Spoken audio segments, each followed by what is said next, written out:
आज मैं ऊपर आसमां नीचे, कल मैं नीचे, मेरी पार्टी की एमएलएस को बीजेपी अपनी ओर खींचे। दोस्तों ये वास्तविकता है आम आदमी पार्टी की। आम आदमी पार्टी के दो दिग्गज कट्टर ईमानदार नेता हैं, पहले मनीष सिसोदिया, दूसरे सत्येंद्र जैन। सत्येंद्र जैन जो है वो 9 महीने से जेल में है और मनीष सिसोदिया जो पहले शराब घोटाले की आंच में जेल के अंदर गए, ईडी ने उनसे पूछताछ करी, लेकिन अब जासूसी घोटाले के मामले में भी सीबीआई ने मनीष सिसोदिया को रडार पर ले लिया है। सीबीआई ने उनके खिलाफ केस दर्ज किया है और 22 मार्च तक उन्हें रिमांड पे लिया है। अब ऐसे में अरविंद केजरीवाल की रातों की नींद उड़ गई है। अरविंद केजरीवाल को समझ नहीं आ रहा है कि क्या करें, रातों को नींद नहीं है, दिन को चैन नहीं है। पूरे दिन डर सताता है कि कहीं मनीष सिसोदिया मुंह ना खोल दे, क्योंकि मनीष सिसोदिया जो है वो राइट हैंड रह चुके हैं अरविंद केजरीवाल के।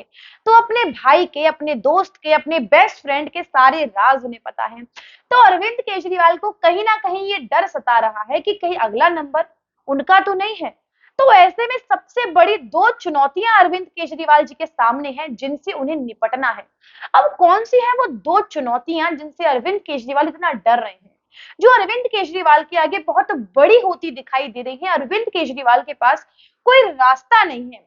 तो चलिए आज की इस वीडियो में मैं आपको बताऊंगी उन दो चुनौतियों के बारे में जिनसे अरविंद केजरीवाल की रातों की नींद उड़ी है और दिन का चैन उड़ा है। दोस्तों सबसे पहले तो मैं आपको बता दूं, मनीष सिसोदिया जो थे वो मल्टीटास्कर थे। अब मल्टीटास्कर क्यों थे? क्योंकि वो एक लौते ऐसे मंत्री थे जिनके अंडर 18 मंत्रालय थे। यानी कि आप इमेजिन कर सकते हैं 18 मंत्रालय केवल एक मंत्री के अंडर में। तो मनीष सिसोदिया सारे काम संभालते थे। शिक्षा मंत्री थे वो, वित्त संभालते थे और रोजगार भी देखते थे, और तमाम ऐसे सेक्टर थे जो मनीष सिसोदिया अकेले देखते थे। लेकिन आज उनके जाने के बाद वो 18 सेक्टर 3 मंत्रियों में डिवाइड किए हैं। तो आप लगा लीजिए मनीष सिसोदिया कितना कुछ संभालते थे। मनीष सिसोदिया की आड़ में अरविंद केजरीवाल पूरे देश का दौरा करते थे, पूरे भारत का दौरा करते थे, चुनावों में अपना सिक्का आजमाते थे। आपको बता दें गुजरात से लेके गोवा तक अरविंद केजरीवाल जी जो है अपना चुनाव लड़ चुके हैं और पूरे भारत में विपक्ष का एक बड़ा चेहरा बनने की तैयारी में है। बड़ी जल्दी अरविंद केजरीवाल की पार्टी आम आदमी पार्टी ने जिस तरीके से ग्रो किया है वो बात भी किसी से छुपी नहीं है। आम आदमी पार्टी एक लौती ऐसी पार्टी है जिसने इतने कम समय में इतना ज्यादा ग्रो किया है, लेकिन उसका पूरा श्रेय जाता है मनीष सिसोदिया को, क्योंकि मनीष सिसोदिया अकेले पूरी दिल्ली को अपने कंधे पर लेके चलते थे और अरविंद केजरीवाल जो है अपनी राजनीति करते थे। अरविंद केजरीवाल कभी पंजाब, कभी गुजरात, कभी मध्य प्रदेश, कभी उत्तर प्रदेश, कभी कहीं तो कभी कहीं। लेकिन अब जब मनीष सिसोदिया जेल जा चुके हैं और अरविंद केजरीवाल के जो राइट हैंड थे वो अब नहीं रहे हैं, यानी कि वो जेल की सलाखों के पीछे हैं, तो अरविंद केजरीवाल को कहीं ना कहीं ये डर सता रहा है कि जो उनके राइट हैंड थे उन्हें अरविंद केजरीवाल के सारे राज पता थे, सारी पॉलिसीज पता थी, कौन सा पैसा कहां गया, कौन सा पैसा कहां गया, सब कुछ पता था। तो आज अरविंद केजरीवाल को ये डर सताता है कि कहीं मनीष सिसोदिया ने अपना मुंह खोल दिया तो अरविंद केजरीवाल का क्या होगा। इसी के साथ साथ अरविंद केजरीवाल को ये भी डर है कि अब मैं बाहर जाकर राजनीति कैसे करूंगा, क्योंकि मनीष सिसोदिया पर उन्हें कुछ ज्यादा ही भरोसा था। मनीष सिसोदिया पूरी दिल्ली को अपने कंधे पर लेके चलते थे और पूरी दिल्ली को उन्होंने संभाला हुआ था। तो एक ही सबसे बड़ी चुनौती अरविंद केजरीवाल के सामने है, पूरी दिल्ली की जिम्मेदारी, और सबसे बड़ी बात वो राज जो मनीष सिसोदिया अपने सीने के अंदर दबाए बैठे हैं।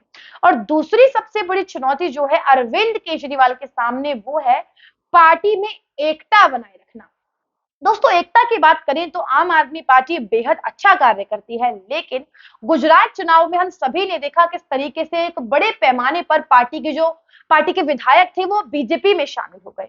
पंजाब में भी हमने देखा कि किस तरीके से आम आदमी पार्टी के जो विधायक थे उन्होंने आम आदमी पार्टी का साथ छोड़ दिया। अब जहां दिल्ली में राजनीति डगमगाती हुई दिखाई दे रही है, दिल्ली में पार्टी के एमएलए को डर है कि भैया इस पार्टी की तो नैया डूबती हुई दिखाई दे रही है, तो क्या अब हमें बीजेपी को अपना अगला विकल्प बना लेना चाहिए। तो ये डर आम आदमी पार्टी को बहुत ज्यादा सता रहा है, क्योंकि मनीष सिसोदिया एक ऐसे मंत्री थे जिन्होंने नेतृत्व और पार्टी के बीच में एक सामंजस्य बिठा रखा था, जो दोनों को सुनते थे और दोनों की इस बात समझकर दोनों में एक सामंजस्य बिठाते थे, लेकिन अब जब मनीष सिसोदिया जेल की सलाखों के पीछे हैं तो अरविंद केजरीवाल जी ये काम करने में भी नाकामयाब साबित हो रहे हैं। और पार्टी में से ऐसी आवाजें सामने आ रही हैं कि पार्टी दूसरा विकल्प मांग रही है।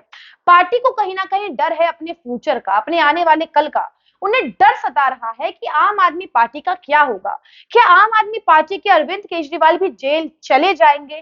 तो ये सारे सवाल हैं पार्टी के विधायकों के अंदर, कार्यकर्ताओं के अंदर। तो सभी दूसरा विकल्प के रूप में देख रहे हैं बीजेपी को।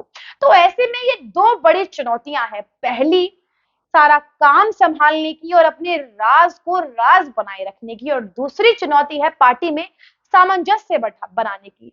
तो ये दो ऐसी चुनौतियां हैं जो अरविंद केजरीवाल के आगे बड़ी होती दिखाई दे रही हैं, और अरविंद केजरीवाल इसको लेकर कुछ नहीं कर पा रहे हैं। पहला तो अरविंद केजरीवाल का जो लक्ष्य है वो राष्ट्रीय राजनीति का है, और राष्ट्रीय राजनीति के लिए मनीष सिसोदिया जो थे वो दिल्ली का पूरा कार्यभार संभालते थे। लेकिन अब अरविंद केजरीवाल को ये डर सता रहा है कि अब मैं दिल्ली का क्या करूंगा, अब कौन मेरे पीछे से मेरे घोटालों को जैसा कि आरोप लगते हैं इन सभी पर, आम आदमी पार्टी पर, तो ऐसा कौन उन्हें मिलेगा जो उनके सारे काले कर्मों में उनका साथ देगा। तो बहुत सारे सवाल हैं, लेकिन जवाब समय ही देगा। तो इस पूरे मुद्दे पर आप अपनी क्या राय रखते हैं, हमें कमेंट करके अवश्य बताइएगा। यदि रिपोर्ट पसंद आई हो तो रिपोर्ट को लाइक करें, और ऐसी खबरों से जुड़ने के लिए हमारे चैनल को सब्सक्राइब करें। नमस्कार।